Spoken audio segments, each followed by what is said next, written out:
So, the sacred circle and the Vesica Pisces.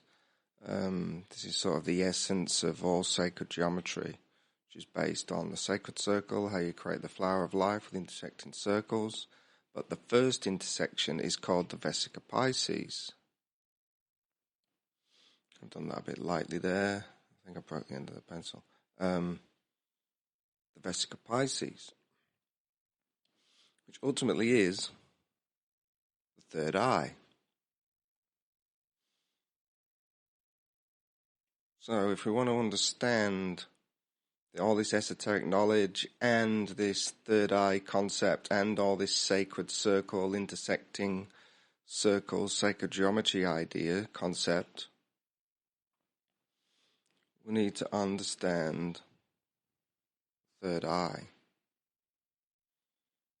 So what I'm doing here, I'm just joining up the outer circle. So we have an inner circle and we have an outer circle. The outer circle is caused by the Vesica of the inner circle. So for now, we don't need to worry about this third eye concept too much. I'm going to get into it a little bit later. The principle I'm showing is the sacred circle, the master circle, the main circle, and then you have the Vesica of that circle, creating the seed of life. As you keep going with this, it will create the flower of life, and also the symbol for the third eye. But I'm basically talking about the inner circle, the Vesica, and the outer circle, because that's how Bhu-mandala is created and measured. Localized being 1 billion miles from Meru to Localized, and then another 1 billion miles from Localized to the edge, which is a loca, meaning 4 billion miles across the whole disk. So Bhu-mandala itself is based on this Vesica principle, these intersecting circles, which is actually the Egyptians use. I think the Royal Egyptian cubit, they use a double Vesica. There's another Vesica, and that's where they're getting the golden ratios from, and this unit of measure, all coming from a circle.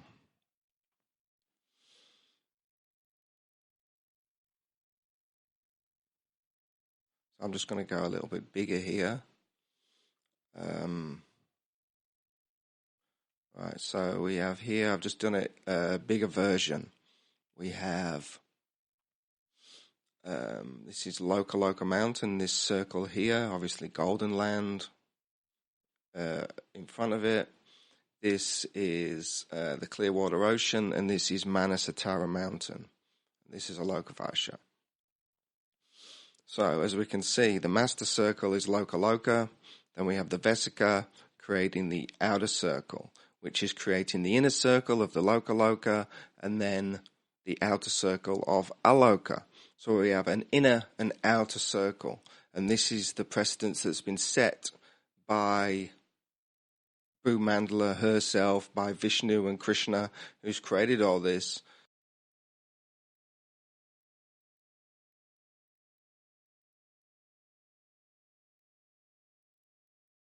Giving us the inner circle and the outer circle, which we know as Northern Hemisphere and Southern Hemisphere. Anyway, let's just stick with Bhu-mandala for now. So we have Manasatara, Manasatara being 250,000 miles across, meaning it is 8 to get the full distance diameter of Localized. So it's 8 Manasataras, and to do the whole Bhu-mandala is 16 Manasataras. So there's the 816 again. Or if you reverse it, you've got the 6:1.8 golden ratio. So Manasatara, I explained in the first video, being mind mountain, psyche mountain, sort of the essence of these and the source of these 4 elements, 4 elemental truths. Mana also means measure. Just like in the word Maya also means to measure in the sense of limit. It's the limited world. It's the material world. Even material comes from the ma, the measure. So it's actually measurement mountain. So this is why I keep always coming back to this circle. It's actually a quadrupolar circle, this north, east, south, west quadrupolar circle that is Manasatara mountain, which is the measure of all things. It is Vishnu in his 4 arms. This is why Brahma has 4 heads, the 4 directions. And why we have the 4 yuga cycles and the 4 Vedas, the 4 ashrams, the 4 varnas. It goes on and on and on. This quadrupolar circle, it's the essence of all this. And it's the manna, the measure of all things. That's the meaning of Manasatara. It's the measure. And this is where the Kala Chakra is based from. The Kala Chakra, the sun's orbiting here. And the Kala Chakra comes all the way out to here, to Lokaloka. There is no light from the sun or any of the Kala Chakra out at Lokavasha beyond Lokaloka. Well, the principle I'm showing here is this measurement mountain, this standard of measure of how everything is based on, this quadrupolar circle. And Bhu-mandala herself is 8 Manasataras and 16 Manasataras. That's the ratio, which is the 1 and the 2, the Vesica, the Pisces Vesica, 1 and the 2, creating the inner circle and the outer circle. This applies to Bhu-mandala, and it also applies to our localized world as well.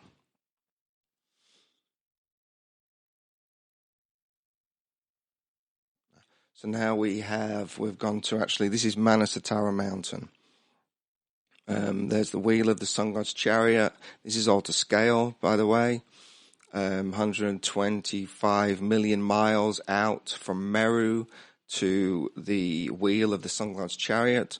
The sun god's chariot is 3,600,000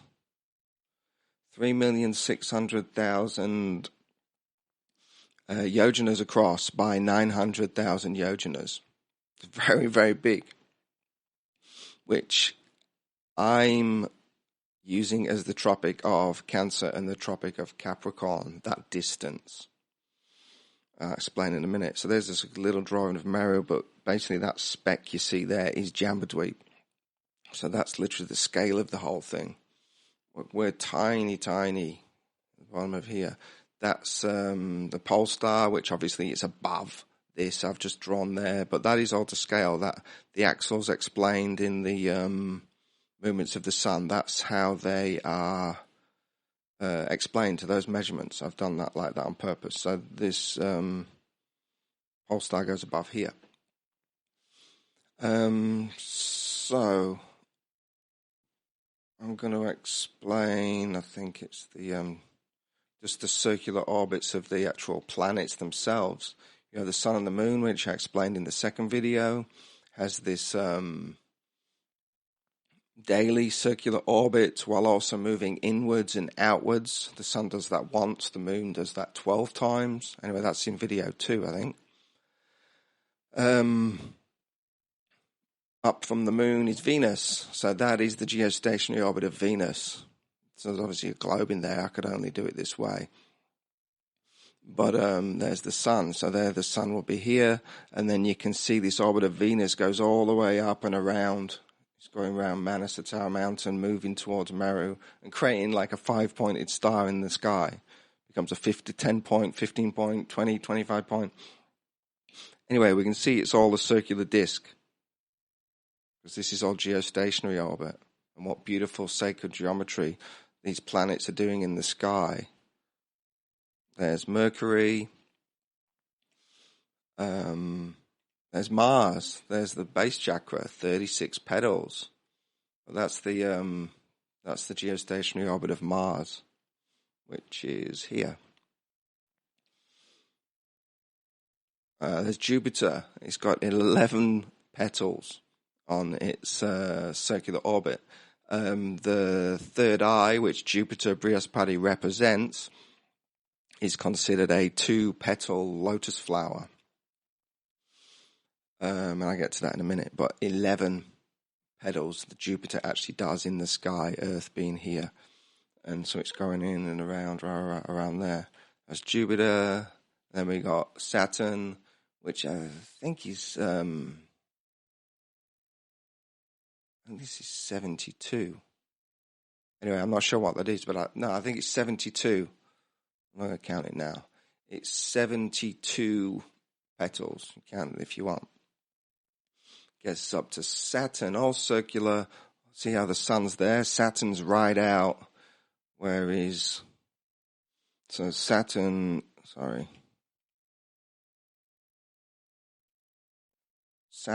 is like right out here.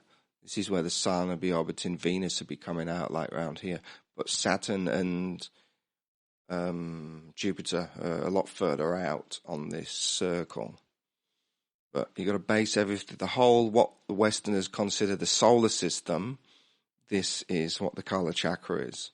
And it's all based on and above a 4 billion mile wide disk. Right. So this is the sun god's chariot. I've drawn these colours of the rainbow in for a reason. Obviously, I've just shown the actual movements of the planets. They're not going around in these perfect circles, but they are going around in circles. And the 7 horses of the sun god pulling the chariot represent the 7 light spectrums. So it's an easy way to see and understand all what's going on. Just understand this rainbow. That's what the chakra system is, and that's what the planets are, and that's what the Kala Chakra is. So here we have 3,600,000 yojanas across here. Amazingly, it's the 360 degrees of the circle. Everything's connected. And amazingly, if you times it by the miles, you get that. Divided by 2, you get your 1440, which is the height of the pole star for us. Or it's the harmonic resonant place of the pole star. This number. The amount of minutes in the day. Anyway, I don't want to get sidetracked. 3,600,000 yojanas across the sun god's chariot. It's massive, absolutely massive. And this is why the sun god, or the sun itself, never actually needs to leave the chariot itself. So 363,600,000 yojanas. So if we divide that by 360, which is the 360 degrees of the circle, we get 10,000 yojanas, which is the size of the sun. So when you're trying to understand this whole movements between the tropics, moving between actually birth and death, I'll explain that in a bit. Basically, the sun orbits daily, but he also moves 10,000 yojanas in every day also. Within a 24-hour period, he moves a distance of himself, which is, like I keep saying, the Pisces Vesica. I've actually missed it out, but I think it was on the original bit, wasn't it? This. It's the double Vesica of itself. So now we have the chakras, the planets, expressed as actually how they're actually described.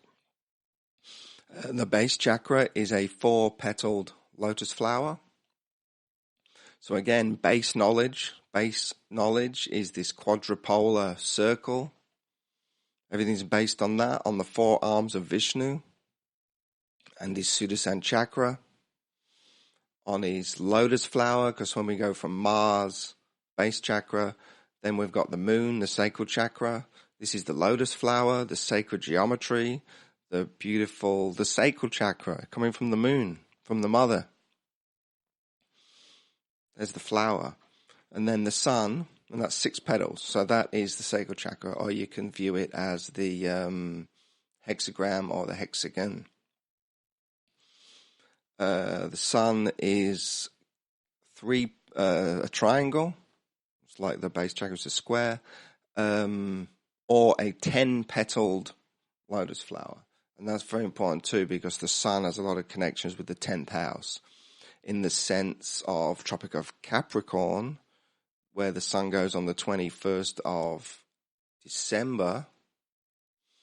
He moves into Capricorn, which is the 10th house. And what he's doing is going to see his sons. He's going to see Yamaraj and Shani, his Saturn and the Lord of Death, on the southern circle. That's why on the 21st of December, the sun reaches its southernmost point. He actually waits for 3 days. He doesn't move in or out at all, and this is what's making up the 365 days. So he waits on the 21st of December, he gets to his southernmost point, and he waits for 3 days, and then on the 25th of December, he starts his movement back to he starts his northern path back to the Tropic of Cancer, which is the moon. So birth, and death. Then you got the heart chakra, 12 petals, 2 sacral chakras. So there's a whole meaning behind that, but that's representing Venus. Then you got Mercury being the 16 petals. So the communication, the meters and all these kind of things, it's all based on this quadrupolar system, this 4, not the 6. There's a difference between the hexadecimal maths and the 4-polar math. The 4, 8, 16, 32, or how it's going up in sixes. What do they call it? The spinning sixes. So anyway, all based on the chakra principle system, circular principle, Mercury. Then we've got Jupiter, which is Brihaspati, which is the third eye. The Jupiter chakra, Jupiter represents the third eye. That was in the first video. 2-petaled lotus flower. So, lots can be understood through this third eye, pineal gland, this whole concept, because it's all hidden from Westerners. Westerners have zero access to the third eye or the ether. They've got no concept of it. So if you understand the third eye pineal gland as being electromagnetic, you can understand how it affects the electrical fluid, which is the ether. So we're all in control of the ether to a certain degree. Our thoughts, our words, our actions all create the world around us. So it's all going on through this etheric connection through the third eye, through our internal vision. And that's where the Pisces Vesica comes from. Third eye. Saturn having 1,000 petals, I think. I didn't draw it 1,000, I drew it 20. And the reason for that was, apart from it being just a big purple blob, if you add all these guys up, they add up to 50 times 20. You get the 1,000 petals of the crown chakra. And the crown chakra is, if you look back at any of these sort of old periods, you see these halos above people's heads. That's the crown chakra. The third eye is pineal gland. The crown chakra is the halo above your head. It's basically how we're connected to this whole thing too. We have our own. So that's them just all on top of each other. Just because I can. But creating the Tropic of Cancer, Tropic of Capricorn. Remember, Yamaraj is the outer edge, the Saturn on the outside. And we've got the Mars, the Indra in the middle, creating the tropics. And we only see white light. We only see these 7 spectrums when the white light is refracted through water. That's why we see rainbows. And actually a rainbow isn't an actual bow. When you see a rainbow from above, it's actually a circle.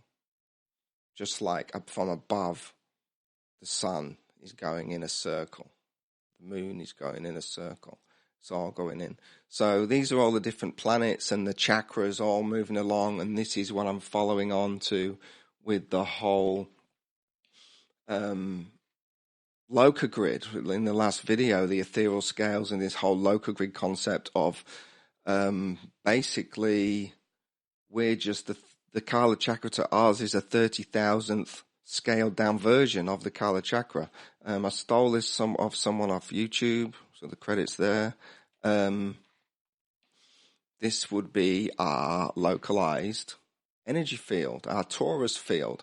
And this is where a lot of the spherical maths is getting confused, because we are looking through this donut-shaped sort of field when the Kala Chakra is presented to us. But this is the inertial plane, so there is the flat ground is there. This is land, this is water, this is underground, this is above ground. And the pole star would be up here. So it's this localized chakra that's causing us to see the Kala Chakra. There needs to be a way for these two circles to interface. So there has to be some kind of localized aspect. And we know we have a magnetic north and we have an electromagnetic sun. So there's a lot of electromagnetic stuff going on in this. Anyway, that's the torus field.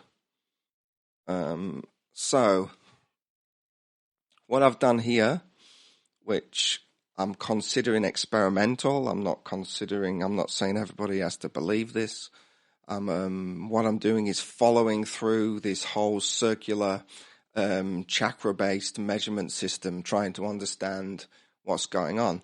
So here we actually have Meru, 32 millimeters, which is the 32,000 yojanas. Obviously, Jambudweep is the 100,000 yojanas, and then to the edge of the saltwater ocean is another 100,000 yojanas, which again is the double Vesica of the master circle, which is Jambudweep.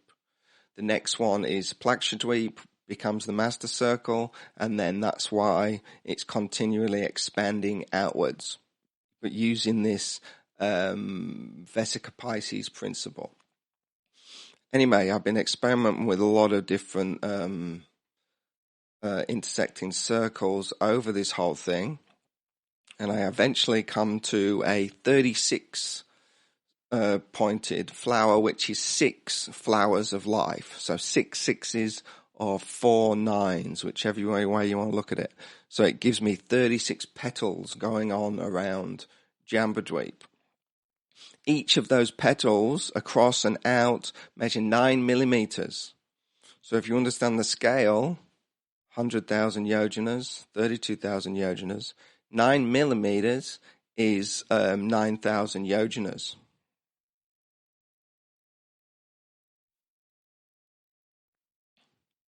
Yeah, 9 millimeters is 9,000 yojanas. So I'm following that principle through. I'm saying this is Bharavasha here on this petal. And I've just kept going along with it. Well, I'm just showing there how the reason why I use that 36 petal, because it is the Mars orbit. It's the base chakra, these 4 nines or 6 sixes. So I show that all through. The 6 and the 9 are very important in all this. So all I've done is just following this principle through, trying to understand how they're measuring it, how they're dividing it all up, and how this, basically this etheric scale, this local grid would actually work for all the Varshas, for everywhere. So I just drew it in there. It's so I've just followed this through. We've got a 9,000 yojana from north to south. And I've gone that way and that way because I'm using this area there. That's the point where they're measuring it from. But I'm using this division. And then again, I'm using the flower of life, the sacred geometry. You see me do these triangles again and again and again. I've just copied that within this space. And they are, or what I consider how this whole thing could work, and how using the sacred geometry and the hexadecimal math system, it would all be measured out and actually function. That's how I see it. That's how it came out. You sort of can't really, it has to go a certain way. But you've got your 9,000 yojanas times 8 miles gives you your 72,000 yojanas. So if you, this is what the measurement they're giving you in the Bhagavatam, divided by 9 is 8,000. So that's giving you your 8,000 mile equator for the whole of the 9 islands. Earth, as we know as Earth, would be one of these islands. Take your pick. I have my ideas, but like I said, this is all sort of, I guess, it is experimental. I'm just following a concept and theory through. But I can do the same for Jambudvipa as well. I can use all these intersections to actually place everything. And then everything's working to sacred geometry. We could map the whole thing out based on this intersecting circle concept. Because all the measurements actually work. So that's how I'm seeing it. Which I have to keep going and explain the individual local grid. So, like I just saw multiple grids. This is what's over us. Electromagnetic, because it has a north pole. We have an electrical magnetic center. We have a circular circuit of the sun going around. And these are the connections. You've got the 10,000 mile wide sun or the 100,000 yojana high sun. Or you can use, if you use it in miles, it's 80,000, 800,000. That's given us the equator. The 8,000 mile equator or the 1,000 yojanas. Again, you've got the 1, you've got the 2, or you've got the 8 and the 16. But if you look at it at yojanas, it's the 1 and the 2. And I'd prefer to work in the yojanas, to be honest, but we've still got to translate it back to miles so people understand it. But the beauty in the numbers is in the yojanas. But obviously, because it's always times 8, you still keep these beautiful numbers going. And the sun, again, it's the moon, 16,000 miles, 160,000 miles wide, 1.6 million miles high. The thickness, the width, the full diameter of our localized Earth is 16,000 miles, having a circumference of about 50 something. Did I put it? 50 whatever. But it's all laid out on this flat thing based on the double Vesica, which is exactly the way Bhu-mandala functions. And with the ethereal scales, all I've done, I've scaled down the sun circle of the Manasatara to our sun circle, giving us that 30,000 scale. So, now, this isn't the best picture. I didn't realize it'd come out like that. You got Kala Chakra, the main chakra, the sun circle, back to the quadrupolar circle, the 4 elemental truths, mind mountain. This is Manasatara. This is where the sun and all the planets and everything are based from. And these are the cardinal directions. And obviously the cardinal signs: Cancer, Aries, Capricorn, Libra, cardinal. And the whole concept of this, with it being Bhu-mandala Earth Circle, the whole purpose and meaning that the Bhu-mandala disc is even here is to facilitate samsara, the cycle of birth and death.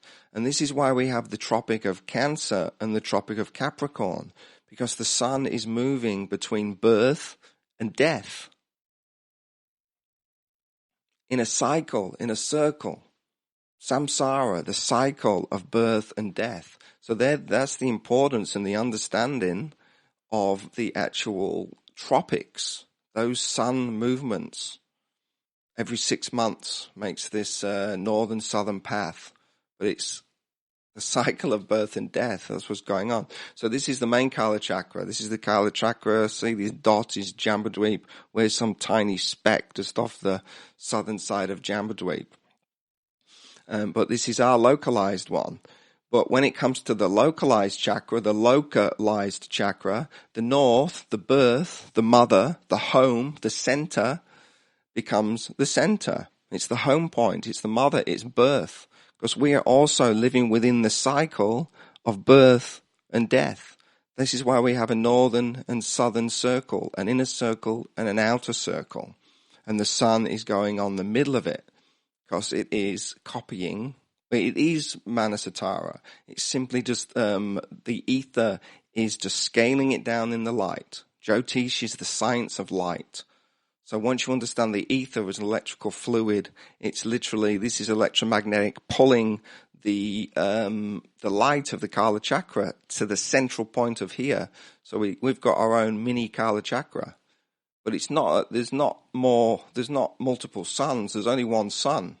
It's through the ether that it's all going through. This ethereal covering, which is the whole point of the material world, that we're covered over. So, samsara, cycle of birth and death. And east and west, what are they? They represent Indra, Varuna. These guys are brothers. You got fire and water. So you got this is the principle of duality: fire and water, male, female, inner circle, outer circle, conscious, unconscious, lingam, yoni, masculine, feminine. It's all connected, and that's the whole purpose of Bhu-mandala, to facilitate the cycle of birth and death. So the precedent has already been set by Vishnu with his 4 arms and his creation of the flat Bhu-mandala circle and Manasatara mountain, this circular orbit of the sun. Therefore, our localized Earth, how we understand it, has to look like that. It has to function like that, and it has to work along those lines.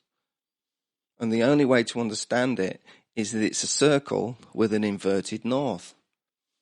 And we can prove that because we have a magnetic north. We have a magnetic center, which the sun goes around.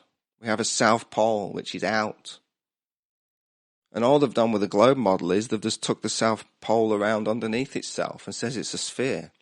But it's all based on this flat earth circle, Bhu-mandala sun circle, sacred circle. You got the daddy chakra and you got the baby chakra. The main master chakra, and then you have the slave. So you'd have multiple ones of these. And this is why if you had one on top of Meru, the sun would be present above their heads. And you could have them placed through all the different Bhu-mandala, different divisions and lokas, and they would all have their own personalized Kala chakra. And they're all getting this divine, auspicious vision, like I explained in the last video, of the Master Kala chakra. And we're allowed to see what we're allowed to see, depending on our karma. It'll be different on the other, as you move further out, as you move closer to Manasatara. Things are getting bigger, things are getting more subtle. Not saying the Kala chakra changes, it's always this circular principle and these 4 points. But these are important. You've got the cardinal directions, the cardinal signs, which again is moving from north and south. So the sun is moving to the middle and it is moving out. But this isn't the north on Bhu-mandala. North, cardinal north is here, is Chandraloka. It's only north center for us because we have a magnetic center.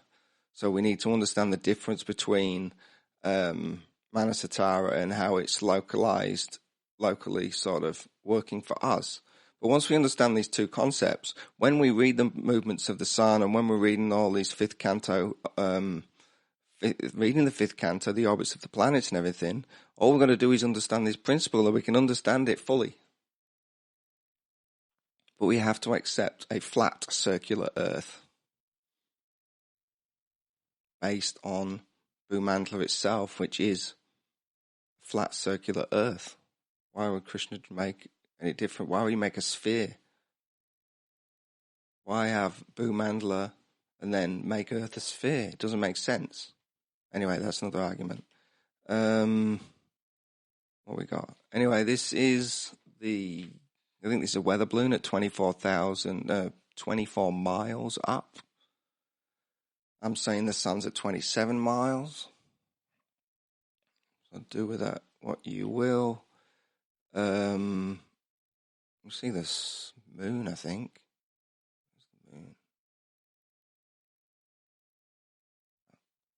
There it is. So you see, even though the moon's further away, it's higher than the sun, following this ethereal scale. All flat, all going around a circular central point. It's the only way it can work. And lastly, this is literally what I'm basing this whole thing off, this hexadecimal math, sacred geometry, obviously Jyotish, the science of light, the 5 elements, understanding the ether, how the ether conforms to sacred geometry. And actually, this is a pretty powerful key to it. It basically has all Vedic cosmology within this drawing here. And the next video I might do just like a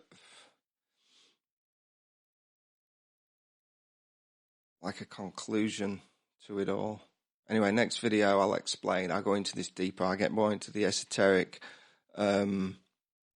sort of symbologies and understanding sort of the deeper meanings behind what's going on with the Bhu-mandala universe, because it's literally, it is so deep, the depth of which this can unpack and you can go into. It's just unlimited. So add the zodiac signs to this, the 4 elements, well, the 5 elements, you've got the ether itself, and you can really sort of unpack what's going on. But you've got to base all your understanding on this circular cyclic concept, the Manasatara circle and the localized circle. And then I think we'll be pretty close to understanding the whole thing.